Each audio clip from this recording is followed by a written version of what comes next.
Você falou assim que o cara tem que saber assistência, tem que saber gestão. Vou botar mais um negócio ainda. Que quando você entra, você não sabe que existe isso. Porque as pessoas entram na área da saúde com essa história assim de cuidar de pessoas, né? Sim. E esse cara geralmente ele desconhece que o hospital é uma empresa e que empresas têm seus interesses.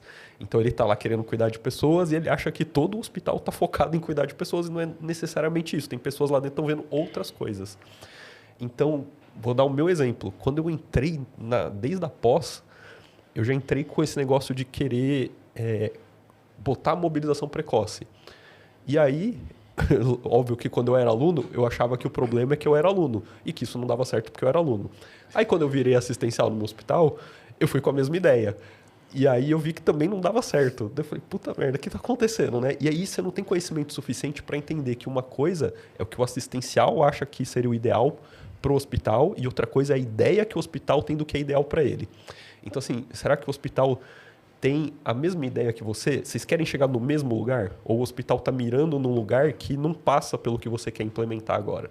Então, aí eu não sei se a gente pode classificar isso na comunicação, e aí é só que a comunicação da instituição, que é ter essa clareza de falar para todos os funcionários qual é o caminho que aquela empresa quer trilhar e aonde ela quer chegar, e se os funcionários estão dispostos a ir junto. Porque aí eu boto como exemplo o Hopkins. Eles tiveram muito claro que o caminho que eles queriam trilhar era ser referência em mobilização e reabilitação do doente crítico. Não foi um funcionário, foi a instituição. E o que a instituição fez? Foi buscar uma pessoa que elas achavam que era a pessoa ideal para começar esse programa. Então eles foram buscar lá o Dr. Dale lá no Canadá e levaram eles para o Hopkins. E ele deu condição dele criar o programa e começar a mexer os negócios para a coisa acontecer. Então, assim, como que a gente junta tudo isso? O assistencial que tem a vontade de implementar algo que ele fala, nossa, isso aqui vai mudar a vida dos pacientes.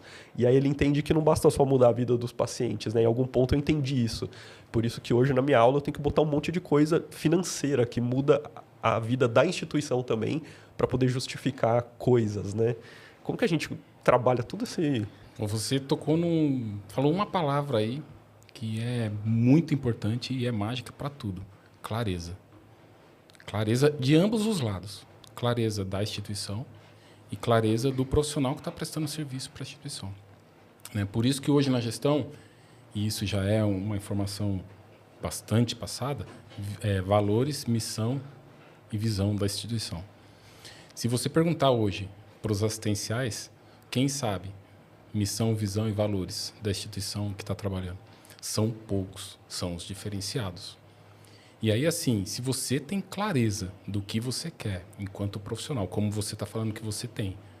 Né? Eu comecei com a mobilização precoce porque você sabe o porquê, você sabe onde você quer chegar e você sabe o resultado que você vai obter. Isso é clareza. Mas são poucos os profissionais que têm isso. Né? Existem as instituições que não comunicam da maneira correta a missão, visão e valores. E existem os profissionais que eles não sabem o que eles estão fazendo ali. Ele está trabalhando ali porque ele está com salário legal, ele está trabalhando ali porque ele sempre sonhou em trabalhar no hospital XYZ. E muitos não sabem nem aonde ele quer chegar e por que ele quer chegar. Então, a clareza faz muita diferença. A clareza faz muita diferença. A maior parte dos hospitais que eu trabalhei na minha vida, eu sabia que o objetivo do meu trabalho era atender paciente. Então. Mas eu tive experiências em serviços que eu tinha uma integração bem encorpada, onde eu entendia o que era o serviço, qual era a participação do serviço não só dentro do hospital, mas toda a participação do serviço no âmbito social, valores, missão, como você comentou, e aí já era um outro ambiente, a gente já tinha um foco, um direcionamento muito bem definido. Então, é muito diferente quando você tem um hospital que se preocupa em introduzir o profissional nisso, né? Do que um outro que te contrata, vai lá atender os pacientes. Mas aí você está falando do Hopkins, né? O Hopkins. Foi um exemplo. Não, eu sei, mas é um exemplo que deve ser seguido por muitos e acho que é um exemplo muito interessante. Mas acho que isso entra em alguns conflitos, por exemplo, como profissionais assistenciais. E eu estava falando sobre isso com os meus alunos no final de semana. Inclusive, a galera estava com a gente no final de semana. Beijo aí, foi da hora. Que os assistenciais muitas vezes eles erram de tentar implementar ideias na horizontalidade. Sim, sem entender o momento e aonde está implantando. Ou como sugerir, como o Ivens fala aqui no curso dele, ele traz essa literatura que fala sobre o impacto financeiro, que vai ser uma justificativa interessante, mas que isso, como um profissional assistencial, se ele tem esse objetivo e ele sabe que isso vai ser importante para o serviço como um todo, não só para o resultado do paciente, mas para o resultado da empresa, que ele precisa jogar isso para cima.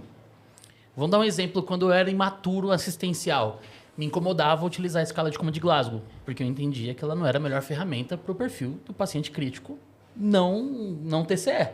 E eu queria implementar a RAS, só que eu tentava implementar na horizontalidade. E para a equipe é um trabalho a mais, e a equipe não vai ouvir na horizontalidade. E eu conflitava muito com essa imaturidade. Até que eu entendi que era importante, numa discussão assistencial, de uma ferramenta simples, pô. Tô falando da escala de RAS, né? De levar para cima, de mostrar a relevância para cima e os gestores discutirem entre si para tentar implementar isso para melhorar a qualidade da assistência para o serviço. Então, acho que são coisas que a gente precisa entender e o profissional, muitas vezes, por não ter esse insight e esse conhecimento gerencial, ele sempre tenta bater daqui, ó. Eu quero fazer isso aqui. Você não quer? Não, você vai fazer, porque eu sei que é melhor. Só que não, mano, não é esse o caminho. Porque existe uma resistência muito grande na horizontalidade da equipe. Não só dentro da própria fisioterapia, mas na equipe multi como um todo. E hoje em dia a gente enfrenta uma fase aí bem interessante, que a gente precisa tomar muito cuidado, que é a questão da consistência. Você quer implantar a mobilização precoce, mas você quer resultado de um dia para a noite, com 30 dias, você não vai ter. Você não vai ter. Você quer implantar a escala X, Y, Z. Você quer resultado, você não vai ter do dia para a noite. Vai dar errado. A primeira vez que você aplicar, vai dar errado.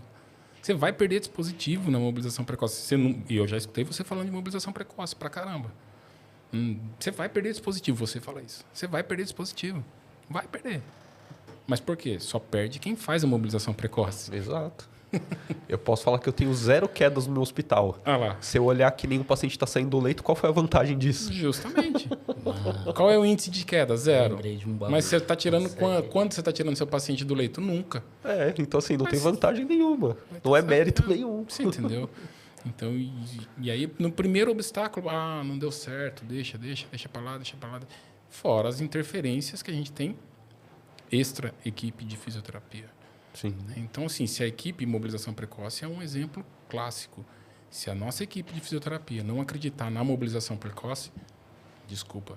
Se não começar da fisioterapia, ninguém vai abraçar. Ninguém vai abraçar. Dá trabalho, é chato, incomoda a equipe, incomoda toda a equipe, incomoda. Mas você precisa fazer, você precisa mostrar o porquê, você precisa mostrar onde você quer chegar. E aí é que está a clareza e a consistência de, não, calma, vamos aqui, ajeita dali, ajeita daqui. Há quanto tempo você está trabalhando com mobilização precoce? Já deve ter visto. Já cabelo. Porra, faz tempo. Nem sempre deu certo. Já pulou um monte de pedra aí. Né? E é isso. Mas o lance, o Even sozinho implementar também não vai ter sucesso, né? Sim. Precisa. Só que assim, em algum lugar, tem a missão, tem dentro da missão, visão e valores, se encaixa a mobilização precoce. Sim. Né? Nem todos os lugares que ele já trabalhou até hoje é a favor da mobilização precoce, eu tenho certeza disso. Então não adianta ele querer implantar num lugar em que não acredita nesse tipo de trabalho. Você não está feliz aqui, você quer trabalhar e implantar mobilização precoce, corre atrás do teu sonho, vai atrás, cara. Eu falo isso também nas aulas, porque eu acho que hoje as instituições, elas não são transparentes. Elas não deixam claro realmente, porque às vezes você tem lá missão, visão, valor, mas não está totalmente claro o que elas esperam do profissional delas. Elas não falam isso. A gente tem o ponto também que não é claro com os clientes, porque eles não deixam claro coisas que são feitas, como que o paciente pode abordar, como que o paciente pode ser abordado. Às vezes é genérico. Mas no sentido de que a gente tem uma saúde que não é transparente, não é possível calcular muitas coisas no nosso sistema de saúde porque não existe essa transparência total entre as pontas, até porque tem ponta demais no nosso sistema de saúde. Então, como às vezes fica difícil eu tomar a decisão de se eu devo ficar aqui, se eu devo vir para cá, se eu devo ir para lá, Porque às vezes eu tô achando que aqui não tá legal e eu vou pro outro que parece que tá alinhado com o meu propósito. E eu chego lá e não é o que eu imaginei. Tipo, pô, me senti meio iludido, porque eu vi de fora isso aqui e não tá claro. Tipo, né, não tá totalmente alinhado as coisas, assim. Eu acho que ainda a gente tem essa dificuldade, assim. Tem essa dificuldade, muito pela informação equivocada, né? Porque sempre a grama do vizinho é a mais verde do que a sua. Né? Então, sempre o hospital do lado ou o serviço do lado é melhor do que o que onde você está. Tem essa ilusão, e não é pouco que acontece. Né? E hoje a gente trabalha com uma geração pós a sua, pós a nossa, na realidade. Que Umas assim, duas, hein? Oi? Umas duas já, hein? Acho que sim. Né? Após a nossa. Que o que acontece? Eu quero ser o que você é, eu quero ter o que você tem, mas eu não quero passar pelo que você passou. Eu não nasci gestor dentro da fisioterapia. Você não nasceu um fisioterapeuta ótimo, um fisioterapeuta que trabalhou, que sabe tudo de mobilização precoce. Você não nasceu dentro da fisioterapia sabendo de ventilação mecânica. Foi galgado um caminho. Foi alguns degraus aí, né? Muita porrada, muito enfrentamento, muita batalha, muita, por que não, tristeza. E nós temos medo de falar nisso. Muito deslize. Nós temos medo de falar em erro. Né? Então, o pessoal chega hoje, talvez com pouco tempo de formado, e eu já quero atender mobilização precoce igual ao Ivens. Cara, desculpa, eu tenho 22 anos de formado. Eu nunca vou atender mobilização precoce e não vou saber ventilação mecânica que nem vocês. Entendeu? Assim como vocês não vão saber gestão, talvez, igual a eu. E tá tudo bem, cada um na sua. Né? Eu acho que falta isso, sabe, na nossa profissão. Já mudou bastante, crescemos muito, mas ainda está faltando esse quezinho aí.